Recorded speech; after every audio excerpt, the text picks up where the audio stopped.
LinkedIn presents.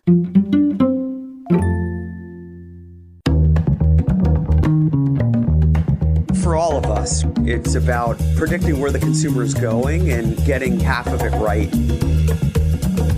One of the things we want to do is create ads that don't suck. Embracing change creates great possibility. I'm Alan Hart, and this is Marketing Today. Today on the show, I've got Drew Glover. He's the founding partner of Fiat Growth and general partner at Fiat Ventures. He is no stranger to the world of growth, technology, and marketing. From his time at Steady, where he led marketplace development and growth to Namely, Fjord, and Portal A, he's navigated the ins and outs of go-to-market strategies and user acquisition. He's helped companies like Root, JP Morgan Chase, Adidas, and Nike bring award-winning services and partnerships to market. On the show today, we talk about his unusual career path of many different jobs. We talk about Fiat Growth and Fiat Ventures, why they make sense to go together. We talk about Fintech and the marketplace for Fintech, what it's achieving for society, and much, much more. I hope you enjoy this conversation with Drew Glover.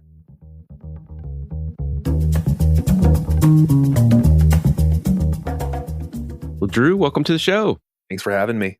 Yeah, I know we're going to have a good conversation about a lot of things, but before we get into the business side, I'd love to hear a little bit about fatherhood. I hear you're a new dad of a 8-month-old girl.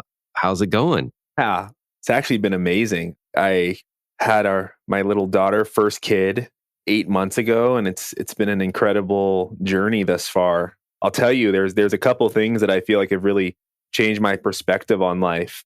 One thing that's I feel like really hard to forget as an adult is the amount of first moments a little infant has. I still have these first moments throughout the day as a grown-up, but I take them for granted. But me taking my daughter outside and having her touch a plant she's never touched before, or see the time of day that she's never seen before, and just honoring these new firsts that a baby is having, and looking at that in my life today. And things move so fast. Sometimes you got to slow down and be like, whoa, this has never happened before. This has happened before, but it hasn't happened in this way. So I feel like I'm honoring life in a much more special way than I was before, which I really cherish. Yeah, I remember those early days. I have a 15-year-old daughter now, so I'm a number of years in that department. But it is nice. I mean, because to your point, you kind of get to relive childhood a little bit, what it is like to be a child, and everything is interesting. I mean, wonder and discovery and curiosity. I pride myself on having a lot of those things, but seeing it through the eyes of a newborn is something special. Yeah, no, it's awesome. Well, congrats. I know I'm 8 months late, but congrats anyway. Hey, it's never too late. Yeah, exactly. Well, let's talk about your career and how did you end up, what was the path, I guess, to founding Fiat Growth and now Fiat Ventures? Yeah, so I took a fairly non-traditional path in that I didn't grow up saying, hey, I want to become a venture capitalist per se. I definitely didn't grow up saying, hey, I'd love to have a growth consultancy. But I kind of had all these different jobs throughout my career. And I definitely felt I had the nerve and I had the confidence to kind of jump from industry to industry and learn all these really valuable tools. At the time, I'd be nervous every time I did it because I was like, man, I'm jumping from industry to industry. How is this going to impact my long-term career? And I realized today, looking back, there were all these incredible tools that I learned from this wide range of industries that really helped me get to where I am today. So early in my career, I was working at a video production agency. I was working at a design agency. I sold commercial business insurance. I worked as a cooking category manager at a food startup.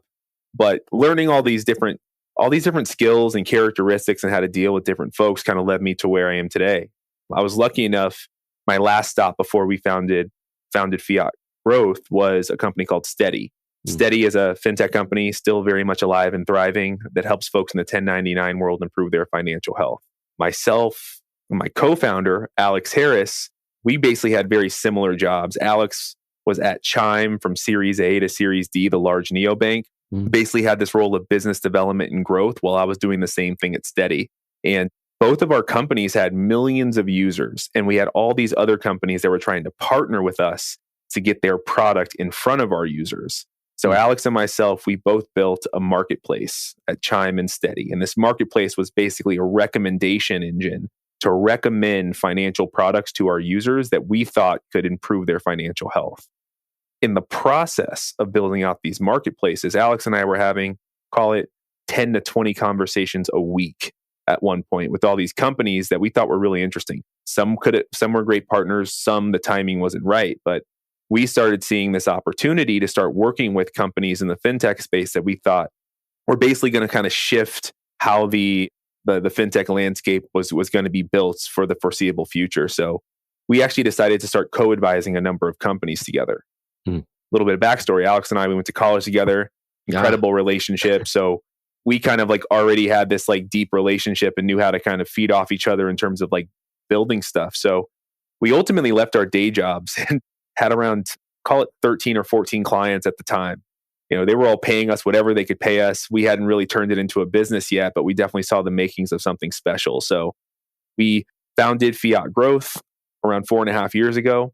And we basically just started working with the fintechs that we thought were really going to shift the way the fintech landscape was at that time. And what the trend we saw is folks were no longer just making products for the 10 to 20% of America that already had a lot of money and just needed help managing that money. But they were starting to build products for the 80% of America that were really at risk, the low to middle income communities across the country that needed the most financial help, financial health, and were really looking to improve their financial lifestyle. So for us, we made that entry point into Fiat Growth, and we saw this opportunity to where we didn't see any agencies or consultancies focused on fintech itself. And fintech was very much, it still is like this very like hot space to live in and thrive. So over time, we started building our team. Today, we have a team of 33 full-time employees. When I say we are growth consultants, we do everything from strategy all the way down to the execution, taking over the management of paid spend, affiliate marketing spend, strategic partnership opportunities. And yeah, it's really turned into this juggernaut in terms of us really being the leader in the fintech space. You know, the who's who of fintech brands really come to us to help either get products off the ground or to really help take their business from doing well to doing great. And we really take part in that journey. We also have Fiat Ventures, and part of our unique model of Fiat Growth as part of our contracts is we would actually get the right to invest in every company that we worked with, which means we had the first right of refusal as they were leaning into another round. If they were raising a Series A, they had to come to us and say, hey, do you want to invest or not? When we first started doing this, we didn't have the money to invest on our own. Right. However, we started kind of building this reputation of Fiat Growth only works with companies that are winners in the space. So as we were raising what is now our $25 million venture fund, we were basically going to a lot of potential investors in our fund saying, listen, if we had been investing every single time we got the right to invest at the very beginning of this thing, we would have an incredible portfolio to show off. We would get equity in a lot of these businesses, so we still had our upside. However, that first fund that we raised, it was really around telling the story of we have incredible access. We also have the right to invest in these companies. We have a hands-on approach to helping them grow. Also, by working with them, we have the ability to run a really deep due diligence process to prove that these companies are worth investing in prior to us writing a check.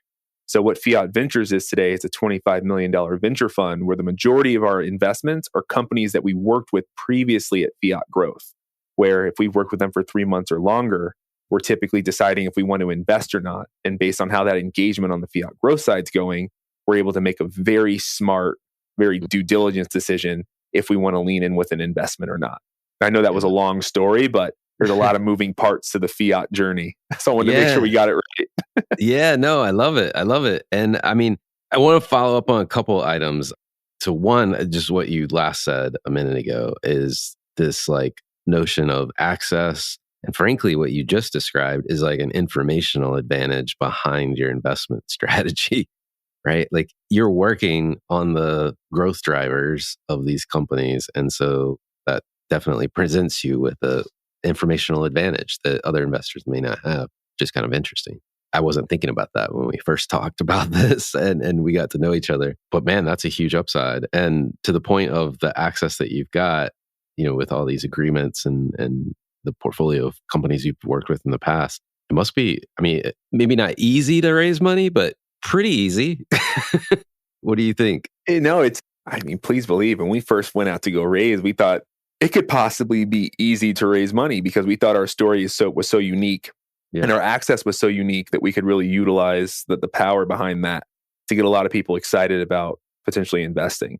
In short, raising money, raising a fund, none of it's easy.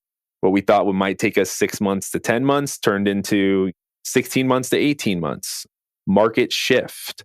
Also, the way folks think about investing into funds is a little bit different, right? Like you're really going on someone's track record, and you're much more likely to be able to raise a fund if you worked at Sequoia Capital for 10 years or Excel Partners or some of the really big behemoths in the space. So for us, yes, we have a very unique model. Yes, we fought tooth and nail to raise the first fund. But the most exciting part is, and the thing that really thrills us is we knew we had to prove this model out for Fund 2. And Fund 1's always the hardest. But for Fund 2, we've proven out this model to where the proof is in the pudding. Our model works.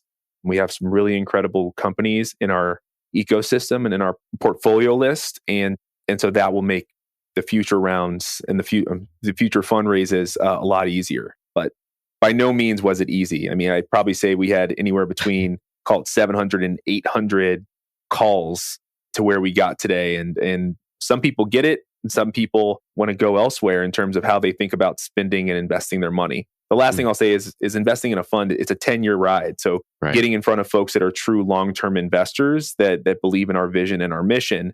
And our mission really is, how do we lower the access barrier for the communities that are most at risk, that need the most help, specifically within the fintech space, and even more so fintech plus, not just call it like Web 2 fintech, or Web 1 fintech, but thinking about these tertiary industries that could really be innovated, like fintech, like insurtech, like prop tech, like e-commerce, like health tech. But fintech's embedded in all of these different industries, and there's a huge opportunity to innovate within. No, I love that. Well, I want to come back to fintech and ask you a couple questions there. But before we move on and go back to Fiat Growth and the notion that you guys started before Fiat was Fiat, I guess, you were building this marketplace for partnerships. I think that might be an area I'd love to have you just explain how those types of partnerships worked, because it's not something we've covered a lot on this show. And marketers out there listening may not be thinking about that as a lever. So how did partnerships work before you started Fiat, and how do they work today? Yeah, so when we talk about this marketplace model, for what it's worth, I'm a huge believer in marketplaces in general. Some of the better marketplaces, a lot of job marketplaces, companies like Fiverr and Upwork. You even talk about like Airbnb. That's a great example of a marketplace that is like an absolute thriving business. It's all a supply and demand type of opportunity. What happens is, a lot of times, at least the world Alex and I were building in, still are building in, is once you get a certain amount of users specifically, and this can work B2B and B2C, but specifically in a direct-to-consumer business, what you quickly realize is you can't just keep building products for everything your clients want. You need to have your hero products that you're always going to sell and you're going to monetize on, but you've built a deep relationship with these users, which means you have their attention and they trust you to guide them in really thoughtful directions. So like for the example of Chime, the very large neobank, you're banking with these folks. Your money is in an account. And when they tell you something, you listen. At the very least, because you have money in the account. At the very, very most, it's because they might have a thought or some education that you can really hold on to that will help improve your financial health overall. So within this example of Chime, they have 13, 14 million users, something around there, probably growing, like definitely growing still. And that means, it doesn't mean just because Chime doesn't offer other products, it doesn't mean they shouldn't be recommending additional products that are going to help their users become better call like finance minds. So in this particular instance, there was a marketplace built where we could go partner with other products that could help improve the financial health of the user. And the great thing is this actually can become an additional revenue stream because this is affiliate marketing. For example, if a product enters this market, they say, Chime, I'd like to pay you $100 for every single Chime user that signs up for my product through Chime. And if you have enough users and you have enough products that are adding value and you promote those users the right way within your own ecosystem, that can become a thriving business. The same thing at Steady. We had 5 or 6 million 1099 workers. These are folks that are driving Uber, people that are having multiple part-time jobs to create a full-time salary. These are folks that have multiple part-time jobs to create a full-time salary. And again, these aren't W-2 workers, so their needs around benefits and tax help, it's very, very different than a typical W-2 worker. So our goal was to really curate a number of different product partners inside of this marketplace to help make their overall financial lives better. But again, by setting up that affiliate agreement, we were able to recommend these. Users would then sign up. And then the next thing you know, if that's happening thousands of times month over month, you're able to turn a marketplace into a revenue generating feature of your products. There's some marketplaces where the marketplace is the product. Think of like a care.com where parents and families can go on and go find a care worker, maybe for your parents that are getting older, or maybe for your kid to have a nanny. But a lot of these other products will get direct to consumer products. Their hero product will drive all the users. And then over time, you can build a tangential marketplace to drive additional revenue and create this affiliate marketplace that not only adds value to your user, but also drives revenue to the business. Gotcha. No, I appreciate that. It's fascinating because it's the closest thing I have to reference is I did an internship at a computer company, and they had partnerships similar, but maybe not as organic as you're describing it. Where you ship a computer and you had kind of like pre-installed trial software, essentially, and they would pay what they called a bounty back in the day. Yep. And a very similar model, but maybe not as organic. It was more the NASCAR approach of patches on your desktop. Well, it's interesting because at the end of the day, all it is a matching software. It's very similar to Tinder or Hinge, right? It's like, what can we build to make it so it's easiest for you to match with something you need, right? Or even something you want. So the concept is very simple, but in terms of like designing someone's happy path to them getting exactly what they want as simply as they want is the challenge. I love that. What is it about fintech that keeps you so interested? I mean, you can hear the passion for this. What is it about fintech and the focus on that space? I'll tell you this, I have passion for all spaces. If you were talking to my partners, you would see a lot of the Slacks that come by and being like, me being interested in everything from the e-commerce space to the generative AI space, like me diving 20 feet deep into a lot of things. I believe that fintech is the one industry that can truly have the largest impact on generational wealth. And I believe, again, that the majority of fintech innovation has really been focused on the populations that need the least fintech guidance.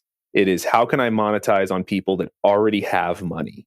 Where I believe the biggest opportunity are the folks that are struggling the most to make money, don't have any at all. And the way I constantly think about it is, how can I help it so people can earn money?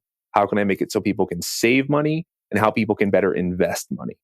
And so those are like the 3 different columns and pillars that I really dive into.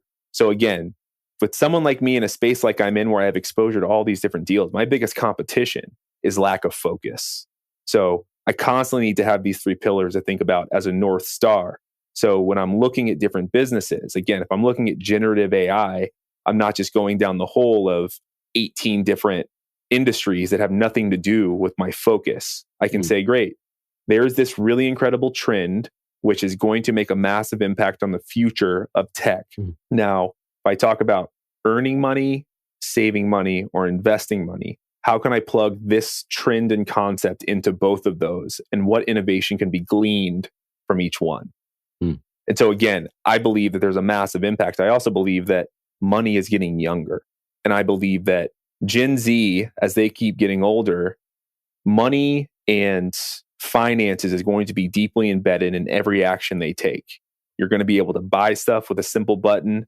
A lot of teenagers are already engaging in work differently than our parents did, or even that we did. They're no longer just doing a paper route or opening a lemonade stand in front of their house. They're reselling shoes on StockX. They're opening up Etsy stores.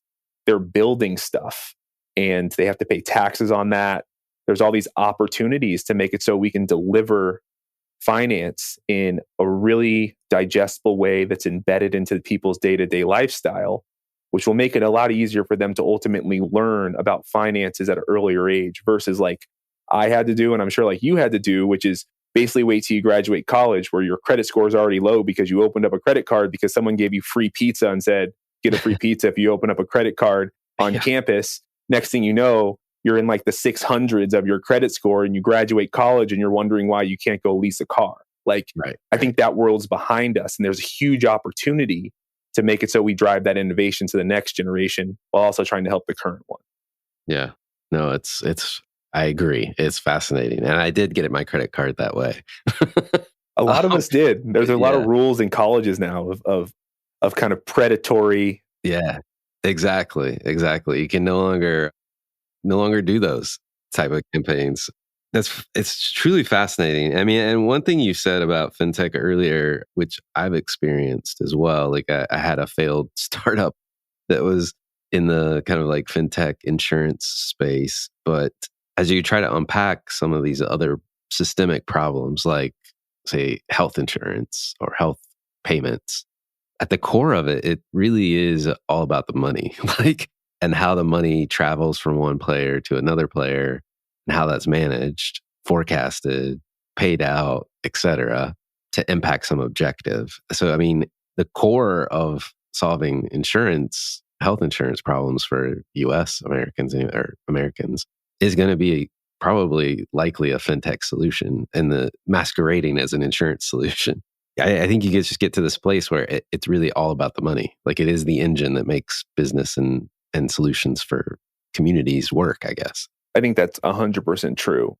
I also do believe that we are still trying to work. I always call it this like customer or client happy path. Mm-hmm.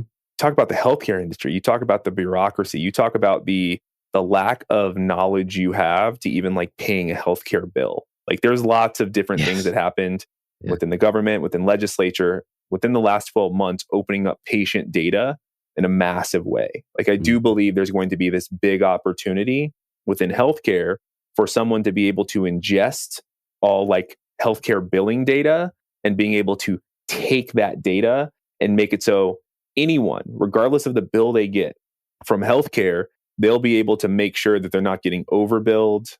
Mm-hmm. They'll be able to get money back. But I think there's an opportunity to demystify a lot of industries that historically have been able to get by being in the business of just overcomplicating simple things. Like, for example, like I had my kid 8 months ago. Someone walked in at the end and said, "Hey, here's your bill." Luckily, we have good insurance, but I didn't even ask for an itemized receipt. I didn't ask for anything. I was just happy my kid was born. But why can't I get a similar receipt? Just like if I'm going to get a bagel and a drink at the bodega, why can't I get a similar type of receipt at a hospital? It doesn't make any sense. Yeah. No, it really doesn't. It really doesn't. And not to continue down this insurance or health path, but I mean, just the number of players, to your point, that are involved in that ecosystem. And at the end of the day, there's two components of it, really. How much did I put towards saving for a risk that might happen or might not happen to me? And then how is that risk then pooled and paid out when I need it? Yeah. And at the core of it, that is all it was. And somehow or another, it's a trillion plus industry. And there's just so many people, just your example of a bill, the number of people that touch that bill. At the end of the day, like I think we all know this, right? Change is inspired by incentives. Mm-hmm. So you talk about change in the insurance space. So this goes for all industries. Mm-hmm. Change is either you incentivize the business to do it the right way, or you incentivize the user to demand that it gets done the right way.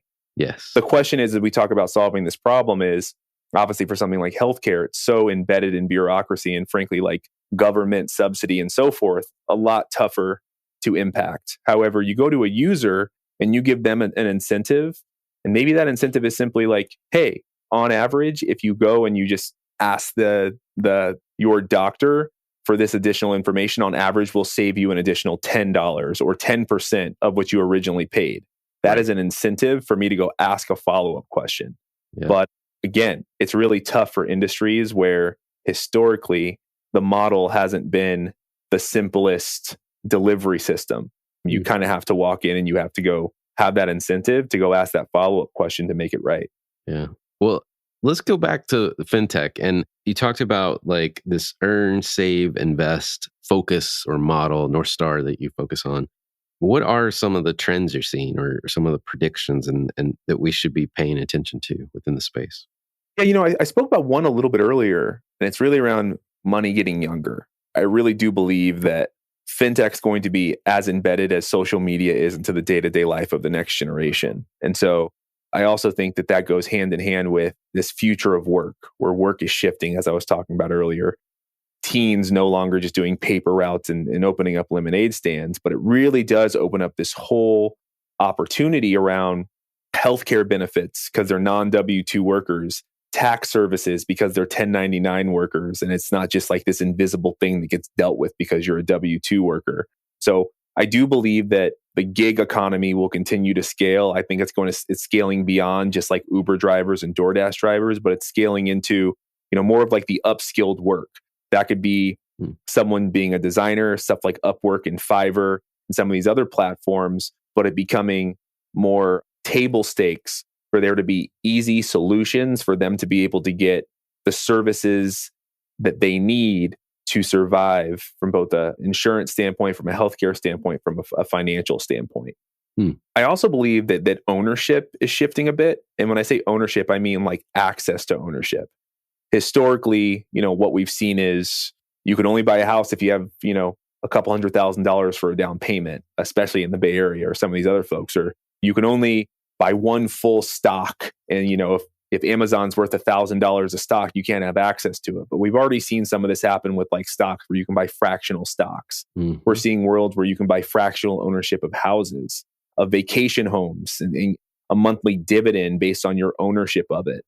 But historically, what we've seen, again, this 80% of America hasn't had access to invest in products the way someone that's making $100,000 or more a year has. And those opportunities are opening up a lot, which I think is super exciting. And as long as the education and the literacy around what it means to invest is innovating at the same pace as investment opportunities opening up for these low to middle income communities across the country, I think it's a really huge opportunity to create generational wealth. Yeah. Well, and when you originally laid it out, earn, save, invest, I was thinking of it like old school, like almost like a funnel. Like I've got to earn to then save to then invest. But when you just describe the trends around like fractional ownership, like I do need to go through that, but not in the same old school way that I was thinking about it when you mentioned it. Because I don't need a big pile of cash. I just need a little bit to start down that journey. It's a good point. And like, just remember, like I look at the world through the eyes of a growth marketer, and then I look at the eyes as an investor. And as an investor, I have to constantly be thinking about what's the total addressable market for different folks. Total addressable market for a product that is focused on both earning money, so you can make money and then save money and then invest money. That's a product in itself that does all three of those things. Total addressable market for that is massive. The whole world needs that. However, a fractional investment product, it's not for everyone. It's for folks that have already earned money, already saved money, and are now looking for their money to go work for them. And so, when I talk about save, or I talk about earn, save, and invest, like you're either talking about the world for all three, or you're talking about different cohorts of the world based on where they are in their financial life, where they are in their career, and so forth. Yeah. No, I love it. Love it. I want to get back to marketing and what you're doing on the Fiat Growth side. As you think about the marketing, the role of the CMO, and how it plays out, frankly, in the companies you're working with or you're investing in, how do you think about that? When do I need to focus on marketing, and how should I think about it? Yeah, I think the word marketing is starting to become a little bit of a curse word in the space. I think about it as growth. I think it is like performance growth. Because at the end of the day, a a lot of times what marketing was, it's like, how can we drive as many leads, as much attention to the brand? Where the shift is in the market is today, it's not how can I drive leads and attention, it's how can I drive revenue? And where growth leaders have become, it's not about a Super Bowl commercial, it's about driving revenue, generating users. Mm-hmm. So I believe that growth is just as important as sales, just as important as probably the most important thing in any company. And because of both private markets and public markets, we are solving for two things. We're solving to drive revenue, and we're solving to make it so that in order to drive revenue, we don't have to set a ton of money on fire to do it.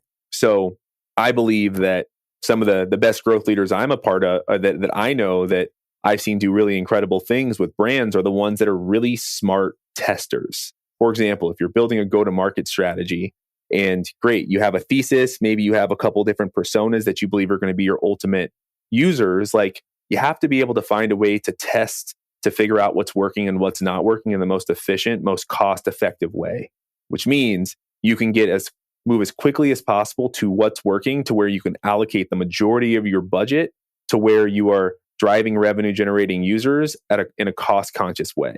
This really goes for all different brands. There's, I think, some CMOs where, of course, if you're the CMO of Coca-Cola, you know a lot about your users already. You have enough data to understand where you should be putting your budgets. And it's a much simpler problem, but obviously a lot more responsibility comes with that.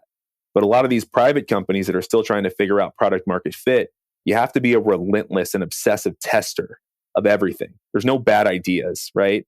If the data's telling us that we should test something, then we need to test it. But just to take a step back, you also need to make sure you have really clean data. One of the biggest mistakes I see happen is a lot of companies say, we have all these hypotheses and theses that we want to push. And I say, great, where did that thesis come from? And they're like, oh, it's just like a feeling I have. Like, I'm a leader. Like, I know these things. I'm like, no. Like, we have to take a data-driven approach to everything we do in growth. And great, if we have a thesis, that's great. Let's run a small test, a very small one, and see if we can back it up with data. And if we can back it up with data, let's put a little bit more money behind it. And if that money turns out to start acquiring users at a clip that we're excited about, that we can go brag about to our investors, let's put more money behind it. What the ultimate goal being is, we don't just take big chances in growth. That's how you set money on fire. You have to methodically test into your greatest ideas and prove them over time. So as we're scaling the business, we're doing it a way where, again, we're doing it equitably and cost effective. At the end of the day, like, you have a budget, you have to stick to that budget.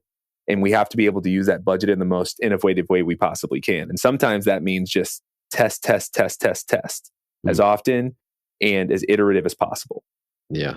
Well, and I'm envisioning too this scenario where maybe the company started as a founder and small product team or dev team, and they're like, okay, now we have something, we have a prototype, we have a MVP, we need to get this in the market, and then they go, okay, well, now we need to hire a marketer, and we need to, like you said, light a big pile of money on fire and see what happens. Your approach is much more pragmatic, much more agile, much more data driven, and it just flies kind of in contrast, I think, with maybe the image and why marketing might be seen as a dirty word in some cases. I don't know if you agree. Yeah, well, what typically happens is a lot of growth leaders, they get hired, and no one individual is going to be incredible at everything. Right. There's a couple things they're really good at, and a couple things they're not that good at, and a couple things they're just okay at. Like, the reason why we started Fiat Growth is Alex and I, from a very early days, said we just want to hire everyone that did all the things in the best possible way that we couldn't do ourselves. Because we understand, like, Alex and I could probably go get hired as a ton of different roles at an individual company, but we'd still be the one saying, we're not good at this or we're not good at that. We're going to have to hire out for this. So a lot of times when we walk into an engagement, they're saying, oh, we're thinking about hiring a CMO. We're thinking about doing this. And I say, listen, like, there's a perfect time to hire a super senior leader. But keep in mind, you're never going to find one person that can do everything. They're still going to hire a team. They're still going to manage that team, and they're going to have to fill their own gaps. Sometimes doing that with a company like Fiat, where we're very much flexible and we can sub specialist in on a need basis versus there being this whole hiring process, makes a lot of companies quickly turn into very nimble in terms of how they can approach and how quickly they can test and iterate different ideas so we can move as quickly as possible to success, where we can start scaling in a really effective way because we figured out what didn't work as quickly as possible. Yeah. No, I love it. I love what you guys are doing. I mean, like, I didn't think about this. You said you love marketplaces before, but with the combination of Fiat Growth and Fiat Ventures, it's you almost created a marketplace out of the two companies that you founded. They're very complementary in many respects, and I appreciate the insight into the fintech industry as well. I'd love to switch gears a little bit and kind of run you through the questions I ask everyone that comes on the show, and lead off with my favorite question to ask anyone is, has there been an experience of your past that defines or makes up who you are today? Yeah, I typically would say my daughter, but we already touched on that. I'm going to say something a little, this will be a little bit more deep, but probably my dad's passing. My dad passed away when I was 26, but I'm telling you, if there's a way for you to grow up as quickly as possible in a short amount of time, it's for someone very close to you to pass on. You learn a lot about yourself. You learn a lot about people. You learn a lot about like what you think of the world in general. I felt like that both added to my intelligence and both my empathy. And it also made me look at the world through 100 different lenses, or I'd say go from 2D to 3D in terms of how one thing can impact so many other things. And so I'm always someone that's looking for a silver lining, but as much as I miss my dad, as he was my best friend, there was a lot of good things that moment taught me. I love it. I mean, I'm sorry that happened to you at an early age, but I love the insight and what you're taking away from that. So thanks. What advice would you give your younger self if you were starting this journey all over again? Try as many things as you possibly can. Take chances. Yeah. Fall on your face. Don't get caught up in this race believing that you have to decide what you want to be in college or after college. I look back on it, and don't get me wrong, I had my own doubts at the time. I'm so thankful that I literally had 7 different jobs that were in completely different industries, because all those tools turned into one of the most versatile tool belts that I've seen in my immediate network. So value different experiences. It's not always about just working your way up a ladder. Yeah.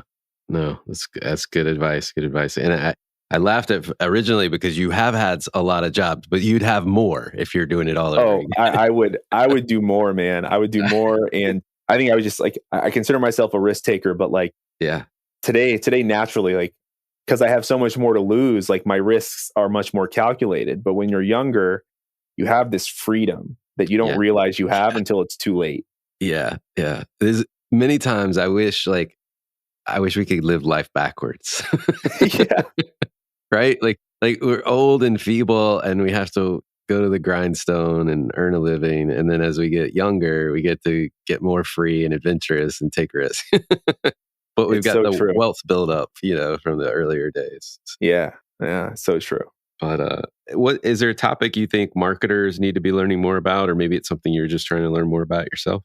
Yeah, one thing I just love that I've been seeing is like, as I grew up, as I was loving marketing growing up, I always saw there was like this whole AOR model, the agency of record model. Mm-hmm. One thing that I've loved seeing over the last decades is the shift from there's no one solution to one problem. We live in a world of experts and different perspectives. And one thing we're always trying to do at Fiat, but also I believe that like really all marketers should be doing is like, how can I surround myself with internal and external perspectives that are going to help my business, my ultimate goal, continue to thrive? Yeah. But the one thing I know Fiat can always do is bring in a perspective that someone hasn't thought of before. And it's not because we know their business better than they do. It's because we've worked with hundreds of different businesses. Yeah. Therefore, we can tell them, I've seen this mistake before. Don't do it. It won't work. But a lot of times, surrounding yourself with that network is simply just surrounding yourself with exposure to all the things you don't know. And not a lot of like really senior leaders think that way because sometimes they're just hired because that's the only, hey, we're choosing you, you're the only person. But like, I would say, like, as you're interviewing, I'd say, listen, I can't do it without other perspectives. Like, make sure they know and you set the expectation that you got to bring the right minds around the table along with yours to make the impact that needs to be made. And I believe that's not done enough, and it's something that could probably be done a lot more. Yeah, no, I 100% agree with you. 100% agree. Well, are there any like brands or companies or causes that you kind of personally follow, or you think other people should take notice of? So yeah, there's a number of different companies and causes that I could probably list off the top of my head. But one thing that I am starting to see that's really exciting is the podcast world is actually starting to get organized and starting to become like a really interesting force from a marketing perspective. You'd asked me this 5 years ago, I'd say, listen, it's a great place to go like listen to really great minds, share their thoughts, and it's a great kind of education transfer. But in terms of it becoming a true marketing ecosystem, I've always felt like it was kind of, it just hadn't quite gotten there from a technology standpoint. But now that I'm seeing creators creating like vertically integrated podcast ecosystems where, you know, they have stood up 15 different podcasts and they're all co-promoting each other. They're focused on very specific topics. So like brands can connect to them and understand the type of users they're going to put their brand in front of. People are just getting really smart with it. So I actually believe here, like, you know, over the next 5 to 10 years, we're going to see that become like a true space where marketers and growth leaders will be carving out budget to get in front of very unique, very specific and focused audiences. I love that idea. Personally, I love that idea. So, that's true. I will say though, the creator of the podcast has to be very smart and thoughtful around it, right? Like, what brands do I, even as you're thinking about what the podcast is going to be, what brands would I want to back this? Right. Unfortunately, I think there's going to be less hobby-driven podcasters. I do believe that a lot of folks that are doing it are going to be looking to turn it into a true business that is not going to be a passive income source, but the core income source. Right. Yeah. No, yes. Well, I have one more question for you. What do you feel is the largest opportunity or threat facing marketers today? So I'm going to flip this a little bit. I actually think a lot of growth leaders and marketers believe that AI is competition. I think AI is probably like the greatest source of power.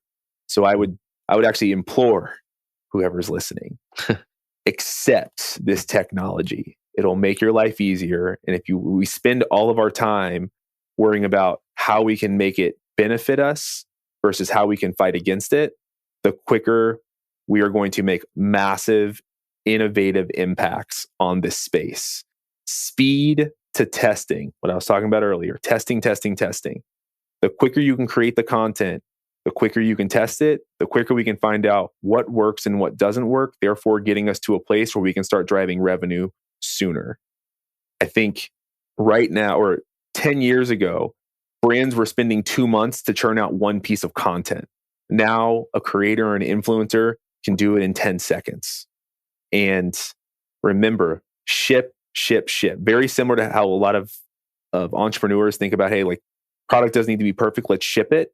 We just need to ship stuff and test it. And I believe that the generative AI space will give us the ability to ship and test on such a massive clip that we'll be able to iterate through as close to perfect as possible quicker. I love that idea. And I'm there with you on the, like, don't fear it, harness it. Exciting times. Yeah, it's truly is. And it's like the wild, wild west too, because there's so many different applications, and I don't think anyone knows what's going to stick right now, and it might all stick in the end, but a lot of white noise though. I agree. Yeah. Just go test products, like obviously ChatGPT is leading it, but I play with another platform called Midjourney where you can literally just do /imagine, write whatever world you want it to create. It'll literally give you a visual of whatever your description is, not just copy. But there's all these different things popping up where you can start seeing, because again, like, not everyone can use these platforms. Like, you have to have a very specific prompt to get the creativity that you need to come out of it as an output. So start learning how to use these, and they're going to be incredibly powerful for your for everything you do as a growth marketer. Awesome. Well, Drew, thank you for coming on the show. Thanks so much for having me. Hi, it's Alan again. Marketing Today was created and produced by me with post-production support from Sam Robertson. If you're new to Marketing Today, please feel free to write us a review on iTunes or your favorite listening platform. Don't forget to subscribe on marketingtodaypodcast.com. Tell your friends and colleagues about the show. I love hearing from listeners. You can contact me at marketingtodaypodcast.com. There you'll also find complete show notes and links to what was discussed in the episode today, and you can search our archives. I'm Alan Hart, and this is Marketing Today.